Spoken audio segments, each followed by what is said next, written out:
1285년의 일로 추정해 봅니다. 치앙라이에서 팡으로 이전한 망라이는 팡을 오가는 상인들을 통해 하리푼차이 소식을 듣습니다. 당시 하리푼차이는 전성기가 조금 지난 상태였으나 여전히 종교, 문화 그리고 무역이 발달한 아주 부자 국가로 알려졌습니다. 태국 남부와 북부 그리고 중국을 연결하는 중심 도시로서의 역할이 컸을 것입니다.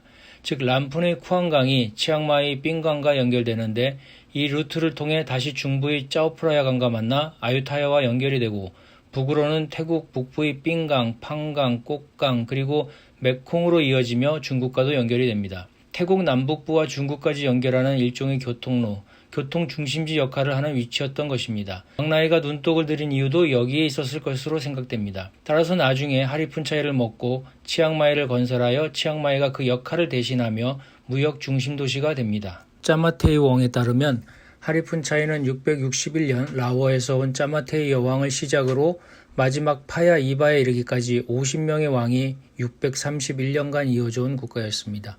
유럽 연대기에서는 618년간 47명의 왕이 있었다고 합니다. 역사가들은 시작 연대가 너무 이르다고 760년대에 시작되었다고 보고 있습니다. 하리푼차이 소식을 들은 망라이는 하리푼차이를 파악하기 시작합니다. 그리고 욕심을 냅니다.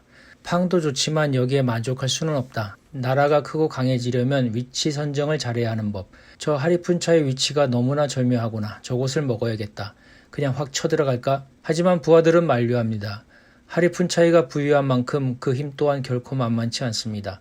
아직은 우리가 여러모로 열세이니 더 때를 기다리심이 좋을 줄로 아뢰옵니다. 괜히 갔다가 얻어터지고 올 수도 있습니다. 망라이 역시 이를 잘 알고 있었습니다. 하지만 하리푼차이가 욕심이 나는 것은 어쩔 수 없었습니다. 이때 조용히 속삭이듯 말하는 사람이 있었으니 그는 라와족 출신의 아이파였습니다. 라와족은 몬족이나 타이족이 오기 전 태국에 거주하던 선주민 집단으로 치앙마이나 치앙라이, 람푼, 람빵, 파야오 모두 라와족의 거주지였습니다. 치앙마이에서는 하리푼차이 짜마테이 여왕과 라와의 위대한 왕이라는 쿤 루앙 윌랑카이 싸움에서 짜마테이가 승리하며 라와족의 기세가 꺾였던 일이 있었습니다. 이 쿤 루앙 윌랑카 이야기는 치앙마이 외곽 여기저기에 아직도 남아 있습니다. 한 곳을 소개하면 캠핑장으로 유명한 몬잼의 건너편 산은 몬롱입니다. 짜마테이와의 내기에서 지고 스스로 죽음을 선택한 윌랑카의 관을 메고 가던 중 관이 뒤집어졌다고 해서 유래된 이름입니다. 이곳에 라와족 마을이 있고 산 정상으로 가다 보면 윌랑카를 만날 수 있습니다. 짜마테이가 있는 람푼이 보이는 곳에 나를 묻어다오 라고 했다던데. 다시 13세기의 망라이로 돌아오겠습니다. 아이파는 말합니다. 하리푼차이가 강한 것은 사실입니다. 우리의 군사력으로는 승리를 장담할 수 없습니다. 하지만 그렇다고 방법이 전혀 없는 것은 아닙니다. 아이파는 말을 이어갑니다. 그 누구도 눈치채서는 안 되는 일입니다. 우선 저에게 큰 죄를 물어 고문하고 저와 제 가족을 내쫓아 주십시오. 그리고 제가 가진 모든 재산을 빼앗으시고 백성들에게는 제가 큰 죄를 지었다고 포고하고 추방령을 내려주십시오. 제 가족도 눈치채서는 안 되는 일입니다. 그럼 저는 하리푼차이 이바 왕에게로 도망하여 그에게 저의 억울함과 부당한 대우에 대해 이야기하고 그의 신임을 얻기 위해 제가 할 수 있는 모든 일을 다할 것입니다. 이바왕의 신임을 얻은 후에는 백성들이 이바왕을 원망하도록 만들어 내분을 일으킨 후 공격 시기를 알려드리겠습니다. 그렇게 하여 망라이는 아이파의 계획대로 그를 추방합니다. 추방을 당한 아이파는 알고 지내던 상인들을 통해 하리푼차이로 들어가고 이어 파야이바를 만나게 됩니다.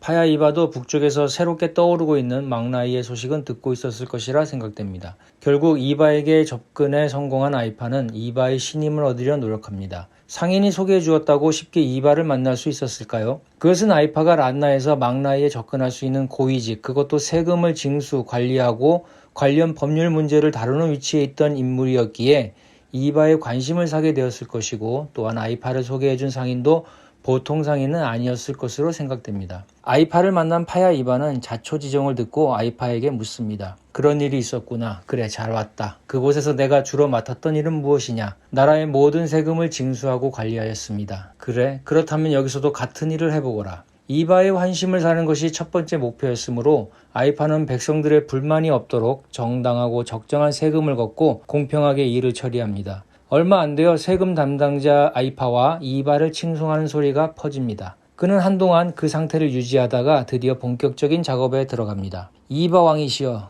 광대한 영토에 수많은 백성들이 있음에도 백성들로부터 그 어떤 불평, 불만을 들어본 적이 없습니다. 모두 위대한 왕의 덕이십니다. 그런데 말입니다. 아이파는 슬슬 본론으로 들어갑니다. 치앙라이와 팡에 있는 망라이의 영토는 하리푼차이 영토에 비하면 형편없이 적습니다. 하지만 그는 그의 작은 영토로부터도 많은 세금과 조공물을 거둬들이고 있습니다. 그 돈으로 군사를 키우고 영토를 확장하고 있습니다. 그에 비해 전하의 영토와 전하의 위대함은 망라이의 몇 배가 되는데도 불구하고 오히려 세금이나 조공물이 턱없이 적습니다. 망라이에 비한다면 전하의 생활은 너무나 검소한 수준입니다. 허허, 그 정도인가? 그렇게 세금을 걷는데도 백성들의 불만은 없는가? 네, 그렇습니다. 백성들의 불만은 곧 왕에 대한 항명이 되어 불만이 나올 수 없도록 제가 관리했습니다. 그래? 그럼 내 뜻대로 한번 해보아라. 이제부터는 내가 모든 일을 전담하여 하도록 하거라. 아이파는 이바로부터 세금 등 국정 전반에 걸쳐 전권을 위임받게 됩니다. 아이파는 이에 만족하지 않고 이바로 하여금 직접 백성들에게 앞으로는 국정 전반에 걸쳐 아이파에게 전권을 위임하니 아이파의 말을 따르라고 선포하게 합니다. 1단계 작전 성공. 아이파가 1단계 작전을 성공하는 동안 망라이는 하리푼차이를 공격하기 위해 준비를 갖추기 시작합니다. 먼저 하리푼차이를 공격할 때 비계되는 치앙라이 등 후방의 안전을 도모하는 작업이었습니다. 1287년입니다. 망라이는 파야오의 응암무항, 수코타의 람카멘과 동맹을 맺으며 그 준비 작업을 마치고 이제 본격적으로 하리푼차이 공격의 날만 기다리게 됩니다. 아이파는 백성들이 직접 왕에게 상소하지 못하도록 왕으로 가는 소통 통로를 차단하기 시작합니다. 또한 분명 가난하는 충신들도 있었을 터 그들 역시 아이파를 한번 거치도록 왕에게 직접 가는 문을 닫아버립니다. 그리고 아이파가 시작한 일은 이렇습니다. 백성들에게는 이전에 비해 과도한 세금을 걷어들이기 시작합니다. 그리고 아이파에 대한 불만은 명령을 내린 왕에 대한 불만으로 여겨 불만의 소리도 못 내게 합니다. 더불어 더운 건기에 지금의 치앙마이 맷땡에서 산사이를 거쳐 람폰에 이르는 대규모 수로 건설을 하게 합니다. 지금도 흔적이 남아있다는 아이파 관계수로는 34km에 달한다고 합니다. 그 땡볕에 대규모 수로 건설, 죽을 맛이었을 것입니다. 시간이 안 나올 수 없는 상황입니다. 하지만 아이파는 말합니다. 나에게 불평하지 마라. 이바왕이 시킨 일이다. 왕의 명령을 거역하지 마라. 강제 노역은 수로 건설만 있었을까요? 추수 때가 되었는데도 노역은 멈추지 않았고 왕궁 등을 더 호화롭게 건설하게 하기 위한 목재 기둥을 운반하며 많은 백성들이 죽거나 다치고 수확대가 된 경작지를 망가뜨리기도 합니다. 백성들의 불만은 점점 커져만 갑니다.